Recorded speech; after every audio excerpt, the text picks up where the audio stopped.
What is going on, guys? We are back with another episode of the Build Financial podcast, and we are lucky enough today to have our good friend, Councillor Brad Bradford, joining us today. For anybody who is being in the multifamily space, who has gone to any event in Toronto, has basically watched the news or seen anything, you probably know who Brad is. Brad is a champion for missing middle housing, for mid-infill development, is really pushing the needle on moving development forward in the city. We are very excited to have you. Thanks for coming on. Thanks for having me on the pod. This is great.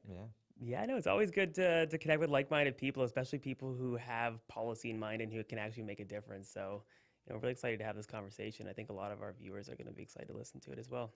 Let's do it. Why don't you tell us a little bit about how you got here? What do you do? What are you passionate about? How'd you get to where you're at now? Well, I got here by battling 45 minutes of traffic. It always feels like you're an hour away from Toronto when you're in Toronto.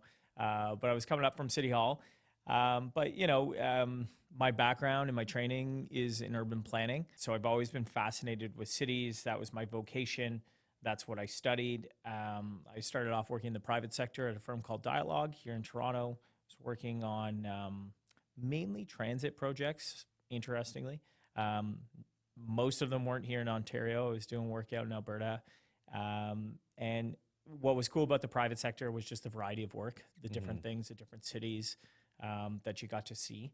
I moved down to Boston, Massachusetts for 3 years after that, living in a neighborhood called JP, Jamaica Plain. Growing up, you always sort of think you'd never have an opportunity to live or work in the U.S. because you'd have to prove that 300 million Americans couldn't do that job.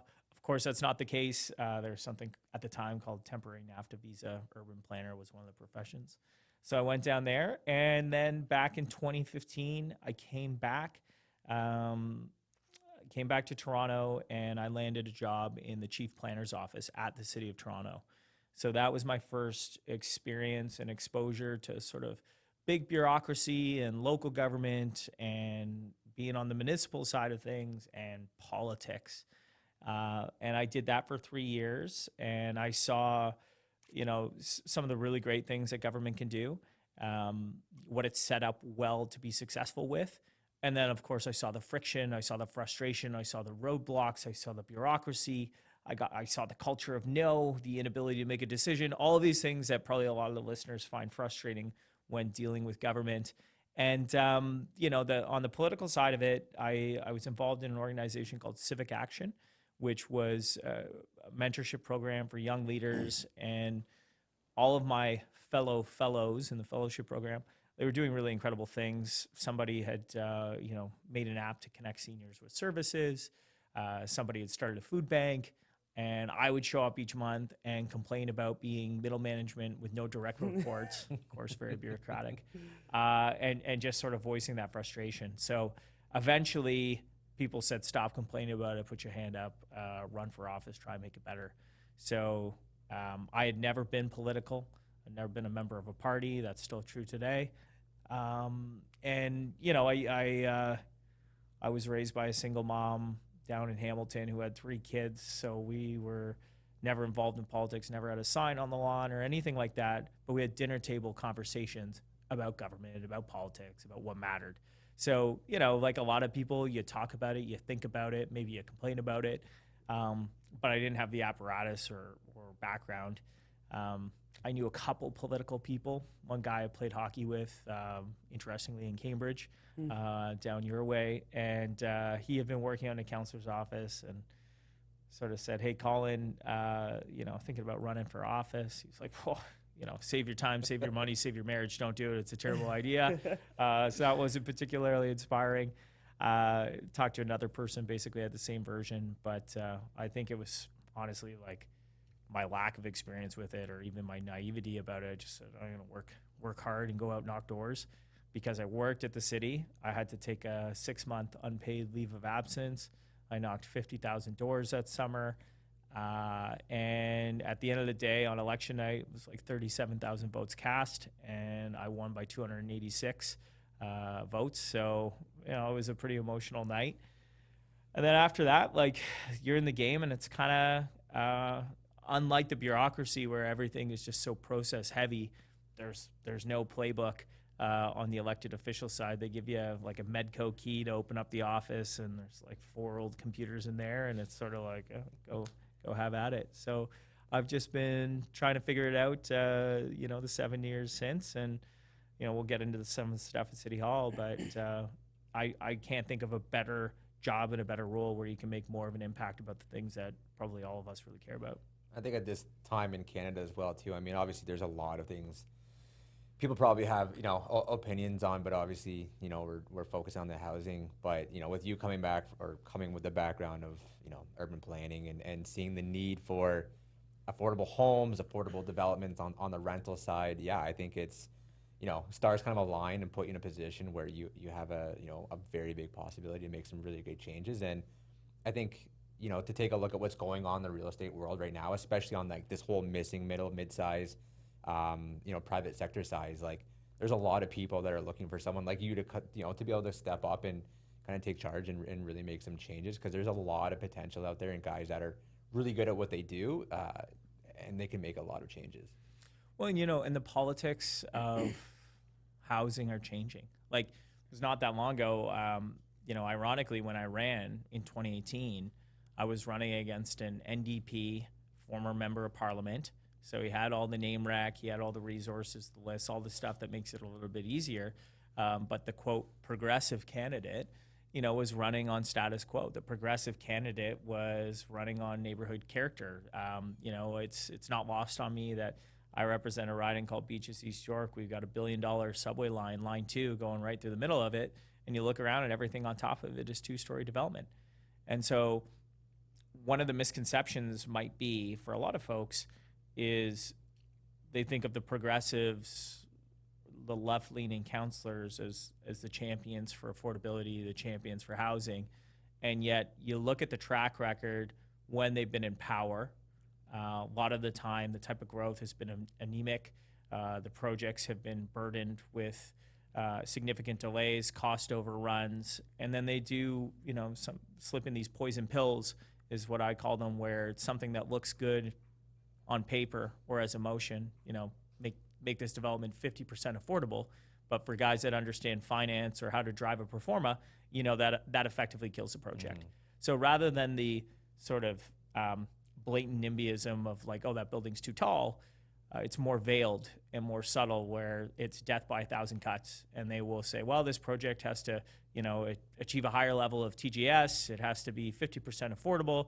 We have to have, these particular trades working on it. It also has to be a jobs program. It also has to, uplift and enhance transit infrastructure in the area. And then all of a sudden it's like, well, math doesn't math on this. This project doesn't pencil, and it's dead on arrival.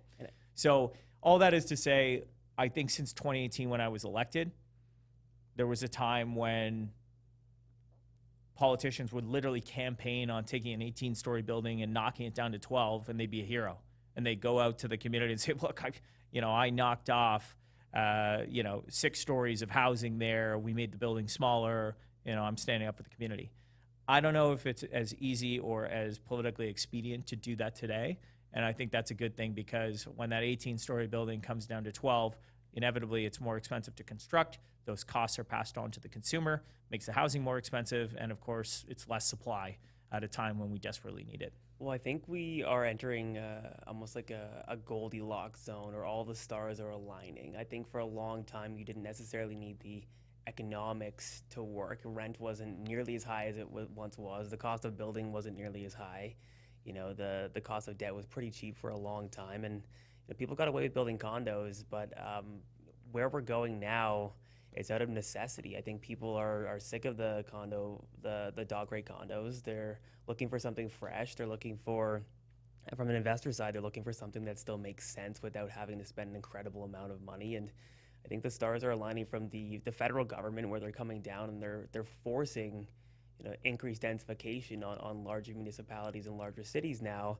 And now municipally, due to funding, you guys have to push that rhetoric through and get it done. And I think it's a headwind for new type of development that's coming to Toronto that's going to be honestly better than these skyscrapers. But you have to push past that NIMBYism to show them like how beautiful the architecture can be, or how great these things can be for these like smaller pockets of the city. You think about great cities in the North American context or even internationally, you think about neighborhoods, New York, Jane Jacobs, Greenwich Village, Tribeca, parts of Brooklyn. You think about the fantastic brownstones that exist in Boston or in Montreal. You think some of the most fantastic neighborhoods in Toronto. You think about the Annex. You think about parts of Etobicoke. You think about even the beaches. Missing Middle multiplex has existed for 100 years. It has been there. It is core to the fabric of these really fantastic places to raise a family, build a business, that vibrancy on the street, and the variety of supply that you can integrate into those neighborhoods. And yet, post-amalgamation here in the city of Toronto, the grand bargain that was struck at the time in the official plan was really like, okay, we're going to consolidate all these boroughs. We're going to be one big happy city. It's going to be the mega city. And here's how we're going to do planning. We are going to direct all the growth to the avenues, to the centers, and the neighborhoods are going to be status quo. They're going to be static. And this was the whole conversation that was kind of top of mind a few years ago around the Yellow Belt, before we had allowed multiplex across the city. And, you look at what ended up happening. We got a bunch of really tall towers, 60-story buildings, et cetera. And there's nothing wrong with that. We should be building high density where we have transit infrastructure in the centers. But the avenues and mid-rise never materialized. And that's because we made it as difficult and as cumbersome to build a 6-story building as a 60-story building, with all the studies and fees. And so people just built the 60-story building. And I think that's where, certainly as a former bureaucrat, civil servant, urban planner at the city, and where I am now on the political side, there's such a disconnect. There's a disconnect between the financial realities and the pro forma of our policy, of the policymakers who are holding the pen. And they came up with these things that, might score high marks at a planning conference. They might be great in a TED Talk, but in terms of the financial realities or even the constructability of these projects, it didn't pencil. And so in a city that claimed to be a mid-rise city, at a city that's had more development and investment than anywhere else on the continent over the past 20 years, only a fraction of that has been mid-rise. And we've just seen the same type of development, rinse and repeat in the centers over and over. And then subsequently, I think changes made in the federal government with respect to some of the policies, foreign buyers, with respect to vacant home tax here in the city of Toronto and other things, we have now effectively killed the condo market, which of course served as a pseudo-rental market ever since they got rid of some of the more favorable tax policies and the MURBs back in the 80s and 90s. Condo market was the rental market, but now that's been killed. And so in the death of that, which I think warrants a longer and broader conversation, we're opening up new opportunities. And that is where the missing middle comes to the front. And I think one of the cool things about that is it is also at a size and a scale where real estate and home building and development becomes more accessible to different type of consumers, but also more accessible to a new era or class of builders and people who want to make that bet. But because the capital costs are not, so enormous to be able to do it, people can pool their money together and land a really cool project, hopefully something that, they can break even on, perhaps generate passive income into the future, but also provide the type of housing in the type of neighborhoods that we all want to see. Yeah.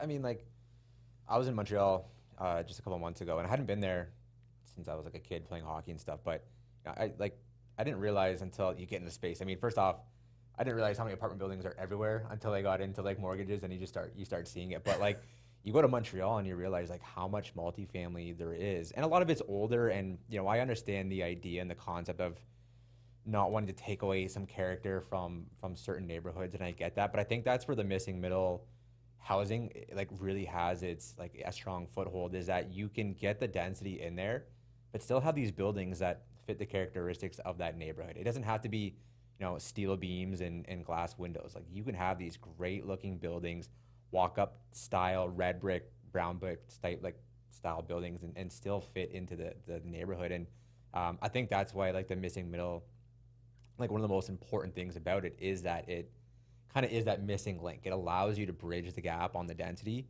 and still have, you know, the NIMBYism is still going to be there, but I think it's easier for people to accept these mid-sized buildings than it is to just be, you know, erecting skyscraper type condo buildings.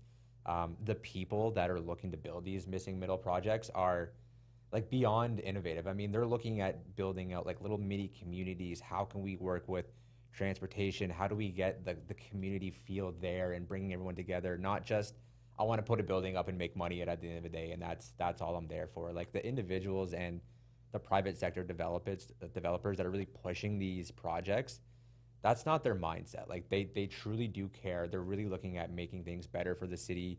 You know, they're younger individuals, they're like, you know, early 40s to early 30s. So, you know, they're going to have a family growing up. It's neighborhoods they're going to be growing up in. It's a very unique approach, not to take away and to, you know, put any like negative shade on the more like commercial higher end developers, but it's a different approach, and I really like where it's heading. I think it's a great section. Yeah, and I think that, you know, it's interesting because you got to follow the capital. You were alluding to, you know, there are policymakers, and then there are gaps in why certain things don't happen, and a lot of the times it's because the debt servicing doesn't work. The debt isn't there to be able to build the things that we want. It's a great idea. We'd love for it to work, but again, if the economics behind it don't work, they don't work. You're not going to have any development. You know, And I would add on that also the tendency for politicians and maybe other public figures to sort of villainize the people that build the housing, the thing that we say we desperately need. The home builders, the developers, they're often villainized as like, you know, this big greedy developer or builder or whatever. And, you know, what people lose sight of is, you know, it's the banks that are actually deciding whether or not they're going to finance a project. And guess what? Like the banks aren't really in the business of losing money, and they're not going to be financing projects that are losing money before they start. And so like we want projects to be viable. We recognize that, you know, 20% of the Ontario economy is related to home construction, to building and trades. And the big risk right now, in my view, is the fact that new home starts more broadly here in Toronto have cratered. And we have a surplus of units in the market right now, and I understand that, and they will be absorbed over the next 12 to 18 months. Like, I get that.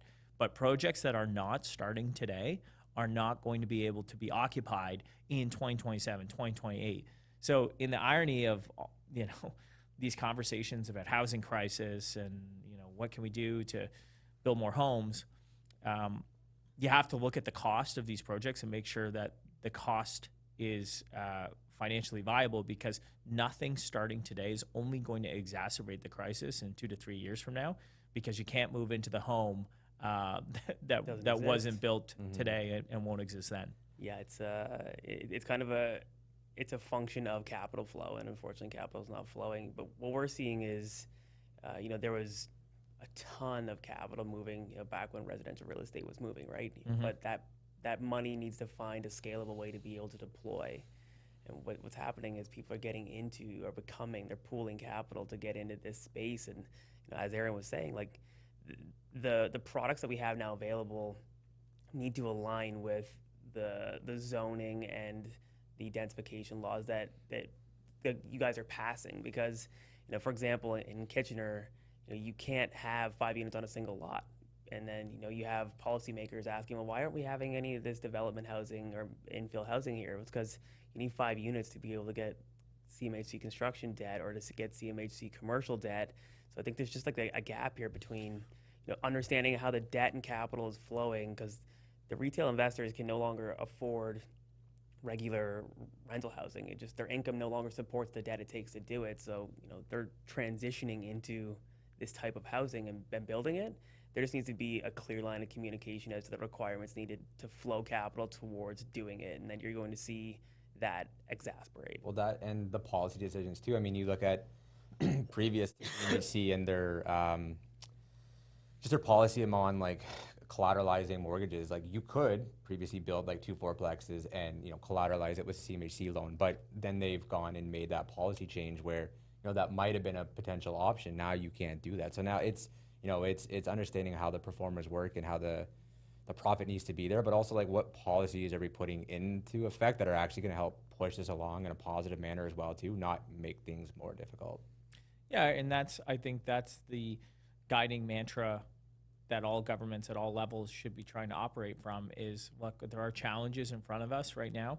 Some of them are out of our control, financing rates, cost of labor, cost of materials, fine. But a bunch of that is in our control. So we should all be laser focused on removing the frustration, on removing the friction, on making it easier for people to do the things that we say we want them to do, which is, of course, build housing. And I think in government in general, we try and make projects accomplish everything rather than just it's a housing project. As I was saying, it's got to be a jobs program. It's got to be a community benefits. It's got to lift up and leverage transit expansion. We got to have some parks associated with this. We have to have community amenity space. And it's like all those things are great. They're all nice to haves. But let's take a look at the world, with great sobriety of where we are right now. And you can't make policy in this Pollyanna universe that doesn't exist. And so you need to respond to the context and the challenges today. And we can get into some of the taxes and fees that now constitute 30% of the cost of a unit of development here in Toronto. If we want to have a conversation about making housing more affordable, maybe we start with that because no one makes more money on housing than government. And if we really wanted to move the dial on affordability, there's a lot more that we could do there. But let's, if you're uncomfortable with talking about DC waivers or deferrals or reductions, let's sunset that. Let's do it for the next 2 years. Let's put a time frame on that and say, like, if you're pulling your permits and you're starting construction right now, you're not going to pay that, or it's going to be deferred. Something that we can do to improve the financing, improve the cash flow, and get those projects off of paper and get the shovels in the ground. But there's such a reluctance to do that. What is the reluctance, though? What is I think it's the mindset. Or is it the government balance sheet? Is it the revenue that is generated that just can't be made up from another source, and that's the reason why they're not doing it? I think some of it's ideology. You look at Mayor Chow in Toronto, for example. There is a real reticence to work with market builders. There's a real reticence to engaging with the private sector. And in fact, we've taken nearly $500 million from the federal government housing accelerator funds. And rather than using that to reduce the cost of the housing that people in the market, some of the best in the world, are trying to build, we've decided, you know what? Let's go buy some green patch boots, put on a hard hat, and start swinging a hammer. Let's be the public builder. Let's build housing ourselves. And my goodness, if this yields a single unit of affordable housing, it will be the most expensive affordable housing in the country's history, because anytime the government is touching it, it is going to take 3 times as long and cost 3 times as much. If you wanted to secure a bunch of affordable units, you'd probably be better off by just going out and buying existing housing stock that is sitting there, picking it up on a discount, and putting units together that way. Well, absolutely. You could buy the building, put a mortgage from the government with that $500 million on it, and then just subsidize the rents. Like, there's no point in trying to build it. Buildings right now are sitting semi-vacant that they could reposition into affordable multifamilies. Right. And yet we want to build more bureaucracy to build more housing. So people sometimes say, like, oh, geez, Brad, like, you get too frustrated, you get too worked up about this stuff. I'm like, well, I'm down there every day, and I see it in a way that a lot of the public doesn't. But the direction that we are headed, the ideological pursuit, this idea that, because the mayor campaigned on a public builder, like somehow that gives validity to this idea. We will look back on this if it goes forward with a lot of regret, because last time I checked, there's no shortage of qualified developers in the city of Toronto. We should be working with those experts and new entrants into the market to get the shovels in the ground there and deliver the supply. Because ultimately, supply is what is going to help ease the burden on housing prices. It is all about creating housing options that people can afford. And that is a supply side solution. There's affordable housing, which is subsidized housing, which is social housing. That's always just a conversation of how many hundreds of thousands of dollars of subsidy from which level of government is going to be applied on a per door basis. And so that's just money, like throw the money at the doors. But for, a bigger section, the middle class component of people who live in the city or would like to live in the city. That's supply side solutions. That's housing we can afford, and that's different. But I mean, you're looking at the average detached house in Toronto costing $1 million. How does anybody even tackle that? What's an affordable home for an average family in Toronto? There's the historic sort of markers of 80% AMR. This is, but I think the bigger thing is more housing supply in different neighborhoods, different types of housing. This is where we go in the missing middle. Yeah. Like that creates new family-oriented options in great neighborhoods, close to great amenities, park space, rec center, stuff that, because of our zoning for the past 20 years have been off limits. And now some of the work I was doing when I was chair of planning and housing, we've opened that up. And there's a lot more work to do.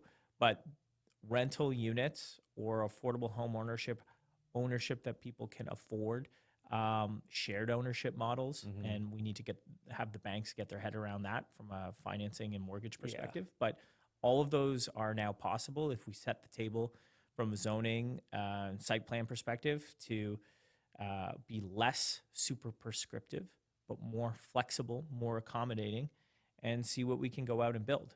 And so I think that's the solution for people who want to have a go in Toronto. The biggest risk, as I see it, is we become a city that is increasingly less affordable. It is increasingly polarized between the concentration of poverty and the concentration of global wealth. And you see it in the data. I think it was Board of Trade came out and had numbers that 50,000 people left the city of Toronto last year. Now, we still had an increase of 200,000 people that are coming in. But those 50,000 people, those are the builders. Those are the families. Those are the entrepreneurs. Those are the people who want to take a risk and make a bet.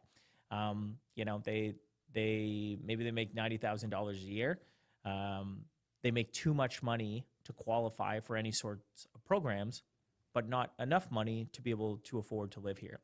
And those risk takers, those families, those people who are making a bet, when those 50,000 people leave in a flight for affordability or safety into the GTA, interprovincial migration, north-south across the border, that says a lot about the future of the city, because those are the folks who have built Toronto.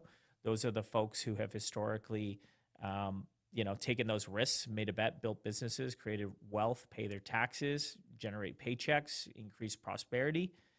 And if those people can't find a way to make it here anymore, and on the other side, we're just having a concentration of, refugees, asylum seekers, different people who are coming to Toronto because of the services that are here. Sure. You can only sustain so much. And so that's why I think this housing challenge is so acute, because it's actually about a fight for the future of the city and who is going to be able to be here. And we want that talent. We want those risk takers. We want those families to continue to be able to call Toronto home, because if you can't, the future looks much less bright for the city. Well, that quality of life needs to be there, so we need to work on ways to be able to increase that quality of life. Absolutely. I wasn't aware 50,000 people left. Yeah, they went to Alberta. Well, and like Alberta's taking out ads on our subway system, right? I was out there this summer for the Stampede, and you can see the appeal. You start looking at real estate prices, you look at job opportunities, what they've done with the Bow River there, the public realm, quality of life. Certainly, they don't understand traffic congestion the way we do here in Toronto. So I can see the appeal of that. Like I get it. I'm bullish as hell on Toronto, but it does feel less safe. It certainly is harder to get around, and it's never been more expensive than it is right now. Well, there's no point in running from the challenges that we have. We got to find a way to be able to fix them and face them head on. And I think that what you guys are doing in the city, the steps to date, at least from the real impact from our clients that we deal with on a day-to-day basis, adding 5 units as of right, adding the 6th units, increasing the densification, cutting the red tape. If you guys cut DC fees, like the amount of capital that is there that wants to deploy money for projects that work, there's no limit to it. Like they're looking for a way to be able to make it pencil. And obviously economic factors are going to be, lower rates are going to end up causing a little bit of that. But the more we can do around, allowing mid-sized investors to, get a shovel in the ground quickly and not have insane amounts of cost to be able to actually put this housing up, that's going to be the fastest way to do it. Yeah, and there's things that we can do: building codes, single staircases, smaller elevators. There are different things that we can do to also improve viability of these projects. There's lots of other jurisdictions that have figured out how to build these. I've done a lot of work on the Toronto vernacular, the wedding cake motif that was really the hallmark of a Toronto thing on our avenues, to recognize like it is the most inefficient, most expensive way to build a building. And I go back to our anemic mid-rise numbers in the context of all the other type of development we had. And it's like, wow, like that's a really expensive way to structure a building. It's a really expensive floor plate. All of that stuff gets passed on to the consumer. So are we able to use high quality materials and an emphasis on design, but still have a basic box that can go up and be easier to construct, especially in an infill context? And the answer is yes. And again, in my transformation, or as I had a different perspective leaving the bureaucracy, all of this stuff is so subjective. Mm-hmm. Like, who said that you needed an angular plane? Was that picked up at a planning conference in Melbourne and then it just became doctrine? Like, some of these folks are so dogmatic in their views about this stuff. Oh, well, we can't have buildings casting shadows.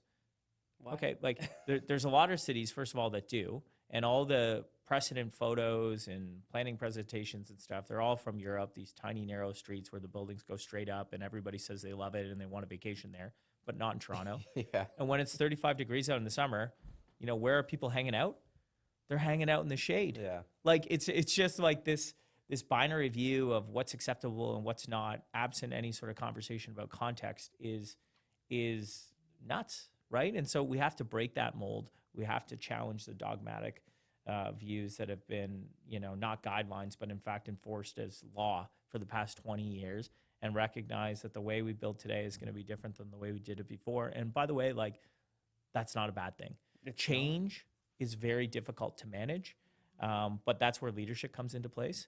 And leadership really is about managing change. So how do we collectively have a conversation as a city, as neighborhoods, as industry, to come together with clarity around what the issue is, housing, and have a discussion that's not just information sharing, but a real discussion about how we're going to fix it together. Well, I think that's what a lot of our clients are looking for. I think that's what a lot of developers be looking for, is how do we actually make a change and get this to someone who can actually make the change? Like, is it supporting you and your voice? Is it, being louder at City Hall? Is it, what is it that is going to actually move the needle to make this change?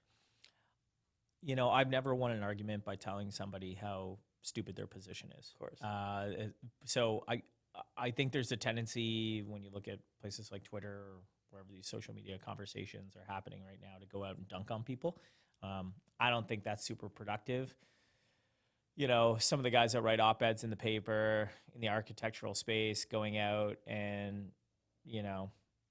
dumping all over city staff, I don't think that's helpful either. And similarly, going out and ostracizing folks from the community who are resistant to change, I don't think that helps build coalitions of support either. But dialogue, from an industry perspective, dialogue from a neighborhood perspective, engaging with elected officials, that's the best way to start to move people on any issue, but certainly on the housing front. Because as I moved out of planning and into politics, there was a lot of similarities in the fact that when I was an urban planner, people might not understand the profession. They might not be able to read a zoning bylaw or a site plan, but they could talk to you about the issues associated with their terrible commute. They could talk to you about why they want to live in a neighborhood serviced by transit with great community centers and fantastic parks. They could tell you about how, the distance between waste bins on the street is too far apart. And all of these things are planning issues. And similarly, all these things are political issues as well. And that dialogue, hearing where people are coming from, having the empathy in your leadership to understand what the concern is, not just shut them down, not preach from a position of self-righteousness or moral authority, but like, okay, like what are you concerned about? Is it your property value? And like asking them if you're concerned about property value, not from a like, oh, you're terrible because your biggest investment or nest egg that your whole retirement plan is based around, you feel like that's in jeopardy. And I'm not criticizing you for that. I'm understanding. Okay, well, like let's look at some of the data. Typically, when somebody invests $100 million in a new project and there's new park space and public ground and stuff, like typically we actually don't see property values going down. In fact, we see the opposite. Property values end up going up. But just understanding from a place of empathy in your leadership where people are coming from, not a place of criticism, not acrimonious and combative, but like, look, I get that this is difficult and this isn't the Toronto that you grew up in, but it is going to change and you can be a constructive and positive part of that change. Let's talk about it. Yeah, I think it's got to go both ways though too. Like the challenge with politics is that, you know, the political career is a tough one, right? Where in today's society, you don't really have a lot of room to go out and try things, right? Hey, we have a plan, we think it's going to work, and this is what we want to do, but it's going to take a few years to implement, and we're going to have to see how it's going to work out, and then maybe we make some changes, right? I have to put something into motion now that's going to, or at least this is my, I guess, perception of the mindset is we have to make a policy change that's going to be, you know, accepted by the largest majority of people because we want to keep, you know, the votes. We want to keep a certain amount of people happy, whatever side of the platform you may be sitting on. But as like, you know, a citizen, you have to be able to give room for politicians to come in, make suggestions, maybe be wrong or maybe be slightly off, come back and make a correction and not be, oh, well, you know, Brad said he was going to increase housing by however many units this year. His plan didn't work. Like, we're not voting him in again next year. Like, there has to be room to be able to have some trial and error and a little bit of forgiveness. And I feel like the way politics has like evolved, there is no room for that. Like, there is no room for trial and error, changing some things, tweaking it, because, you know, the career is so just reliant on votes. Precarious. Yeah, like it's an interesting situation. I would challenge that a little bit and say, I think there's more room there than we think, and that's on the politicians. Trust in public elected office is at an all-time low. Trying to think of which polling company just came out with the survey or something a month ago and said like local government trust has never been lower in elected officials. So you could say, oh, like these guys are all terrible, you know, they're liars, whatever. Or you could ask the question, why? Why do people feel that way? And I think to your point, you can have more credibility if you say, look, Ehren, like, this is the direction I think we need to go. This is the calculation on how I think that's going to work. We're going to monitor this. We're going to take the feedback, and we're going to review it in a year. We'll see where we're at. Something like that. And that's what you would do in a business setting as well, with a new product launch, a new idea, whatever. You set up the metrics, you figure out how you're going to be accountable to it, and then you evaluate. I think the problem with politicians is they're so reluctant to acknowledge or admit or indicate when they got it wrong, that the tendency for some people is to actually gaslight the residents and say, oh, no, like, this bike lane isn't the problem. You're the problem because you don't ride a bike. People are like, what are you talking about? Yeah. You know, this section of Bloor West has 35,000 vehicles on it a day. It has 17 bicycles. 50% of the road capacity has been allocated to 0.0001 of the road users. What do you mean? I'm not crazy. This is the data. Like, no, that's not the data. No, there's not any problems with emergency vehicles. Everything's fine. Nothing to see here. And people are like, what world are you living in? And so I think we could have better discussions if, you know, folks who are elected officials or in leadership positions were more honest about when they've tried things and the things haven't worked. And I think you could build that trust with people if you could point to a couple things and say, yeah, like, that didn't go the way we thought it was going to go, but here are the things that we're doing to fix it or to change course or to make some improvements, rather than just doubling down on a bad take, which I think is the knee-jerk reaction for a lot of elected officials. And I think that is why, you know, people write it off as like, these guys are full of it, or they're just going to talk out of both sides of their mouth, or they're a bunch of liars. I think you still have the space for it. Like, people still have to be receptive to, you know, you coming out or any politician coming out and saying, hey, like, didn't quite work as what we thought, but we've assessed, and here's the changes we're going to make. I think. Or they call you a flip-flopper. And Well, that's the problem, and that's yeah. my point, right? Is that Yeah. you have to be able to, like, politicians are acting this way for a reason, and it's because of how the system works, right? Like, if the people don't give you any space to come out and make changes and not call you a flip-flopper, it's always going to be that way, right? People are always going to be concrete in one mindset and not change. And you know what? Sometimes new information presents itself, the context changes, the world changes, and people's views evolve. And we should all have sort of the grace for everybody to allow for that space. Politicians get less of that. I think they get less of that because they also lack the humility to sort of, honestly acknowledge when things need to change or they've gotten it wrong. But as a society, I think if we provided a little bit more space, a little bit more grace, you could have more productive conversations, because you can point to a myriad of issues, even like contentious political issues that, were sort of bellwethers for political ideology, a woman's right to reproductive health, equality for LGBTQ. Like, there was a time in this country not that long ago where there was not universality, generally speaking, agreement on those things. But guess what? Society evolved, people's minds were opened, people learned, positions changed and evolved. Before our time, I'm probably older than you guys, but even before our time, right? But, somebody today would have probably different views on that than they did 30 years ago.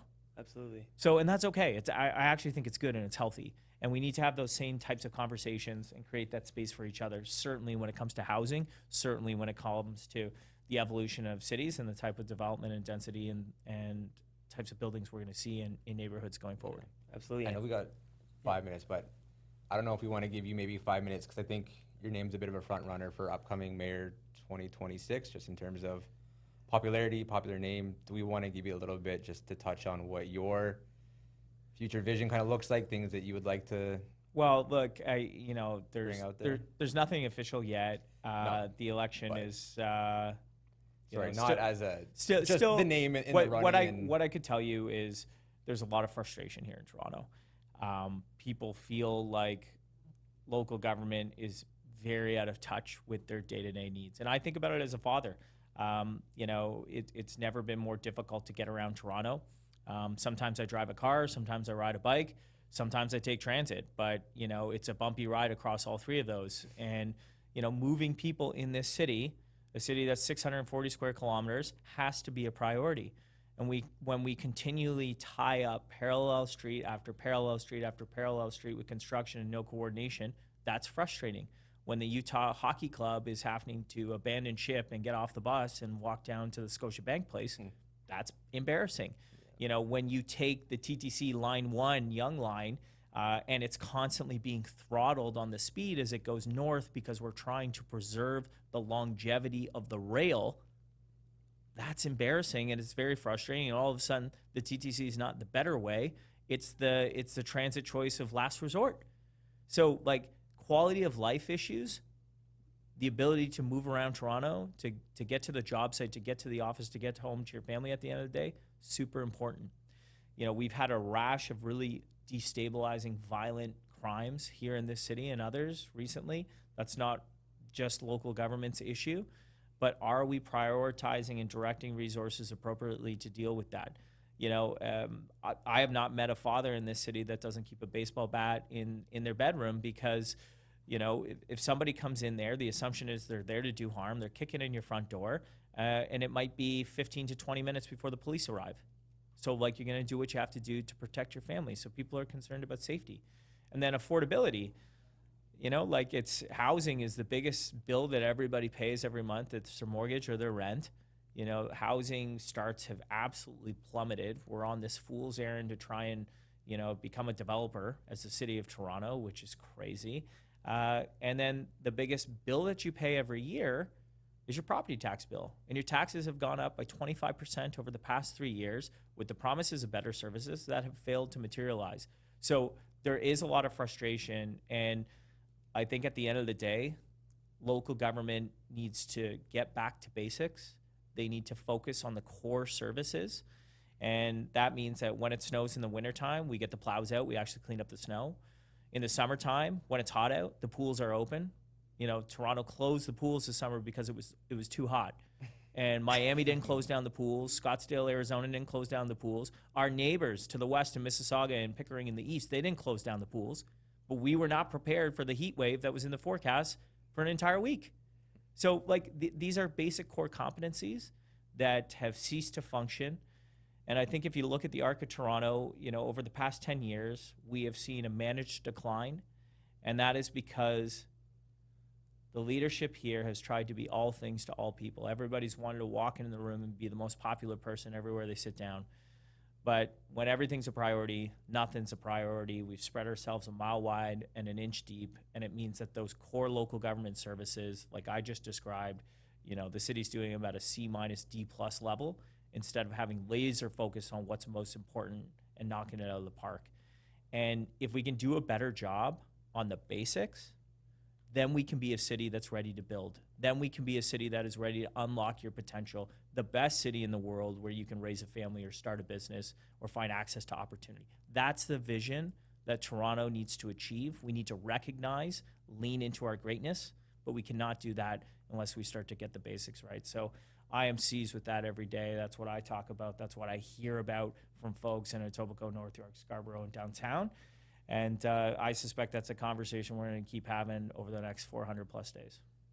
I think the passion, you know, that you described in the what could be for such a great city, for one of the greatest cities in our country, you know, it needs somebody or people to stand up and do those things for it. It really does. And you know, Erin and I try our best to, you know, push our industry, and it looks as though you're doing your best to do best for your industry. And I'm really excited for, you know, obviously, you know, everything you've already done, but what you're currently working on. It's a breath of fresh air to deal with somebody and to see somebody who's pushing the needle on making things a better place. Well, thanks so much, and thanks for having me on today. Thanks for all the great work you do, and I'm sure we'll see you guys soon. Yeah, thanks so much. Cheers.